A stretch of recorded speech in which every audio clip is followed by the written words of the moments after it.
السلام علیکم و رحمت الله و برکاته. گلی گهدارا دیسا به حکایه کم حضور آودانه گرچه ام دبیجین حکایه نه حکایه حقیقته اجا معرف گوی خوب دوان حقیقتا زفتش تا استفاده دکه دبیجه روژه کی پادشاه زمان گازی لقمان حکیم کرد گو ای لقمان کاور وی داری لقمان حکیم چو بال گو کرم که پادشاهی من گو ای لقمان گو از اوی پازی بمته ده اوی پازهانه ببی جرجه کی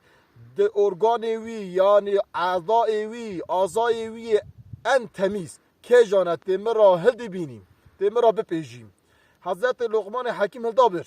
او پس جرجه کر هانی زمان وی پزی قلب وی دل وی پزی درخست و بر پعت هانی دانی بر پادشاه گو اف چیه گو دل و زمان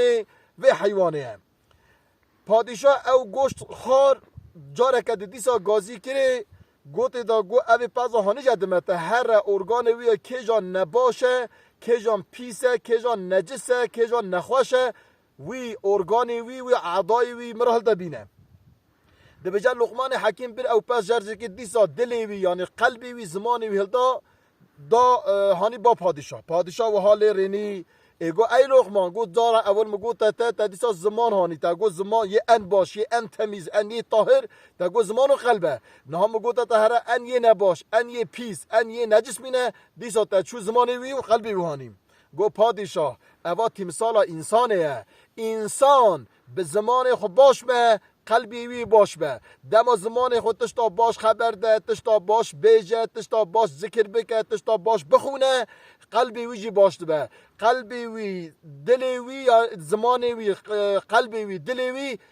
دما به باشمون هر یه باش به ایدی او انسان باشه اما مثالی و سبب عبرت متراگو انسانک به دوی خود پیسی خبر ده تشتا پیس بخواه تشتا پیس خبر ده تشتا پیس تا را برونه قلبی ویجی پیس به لما مدیسا زمان و قلب هانی ترام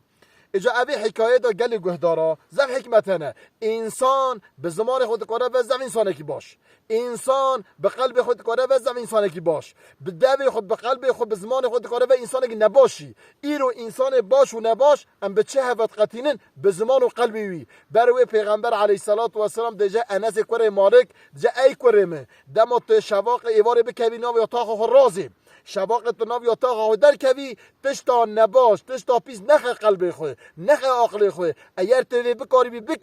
بکه اوا سنت منه که سنت احیا بکه او جمنه روز قیامت از شفاعت بکم بروی خود محمیا باش بکه حوال باشا بکه حوال راستا او حمیا امانت خودت کم. السلام علیکم و رحمت الله و برکاته.